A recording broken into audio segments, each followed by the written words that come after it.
Vanity వన్లో తనని పలుమార్లు లైంగికంగా దాడి చేశారని, చిత్రహింసలు పెట్టాడని, సిగరెట్తో ఒళ్ళు కాల్చడం వంటి వికృత చేష్టలకు పాల్పడ్డాడని బాధితురాల ఆరోపణల ఫిర్యాదు మేరకు జానీ మాస్టర్కు ఉచ్చు బలంగా బిగుసుకుంది.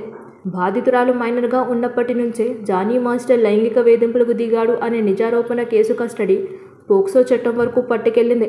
గత 4 ఏళ్లుగా బాధితురాలిని పలుమార్లు చిత్రవధకు పెట్టాడనే ఫిర్యాదు. ఇదే సమయంలో జానీ మాస్టర్ వైఫ్ కూడా పోలీస్ స్టేషన్లకి వచ్చి వాంగ్మూలం జతపరచడం వంటి పోకడల మధ్య కేసు తీవ్రత దృష్ట్యా జానీ మాస్టర్కు 7 ఏళ్ల శిక్ష లేదా జీవిత ఖైదు విధించే అవకాశం ఎక్కువగా కనిపిస్తుంది. కేసు ఫైల్ అయినప్పటి నుంచి జానీ మాస్టర్ కనిపిస్తలేదనే వార్తలు వచ్చాయి. అతను పారిపోయాడు అనే విషయం నిజం చేస్తూ ఎక్కడో గోవాలో పోలీసులకు దొరికాడు. పట్టుబడ్డాక పోలీసులు జానీ మాస్టర్ని సరాసరి హైదరాబాద్కి పట్టుకొచ్చి రిమాండ్కు పంపే కార్యాచరణ పెట్టుకున్నారు.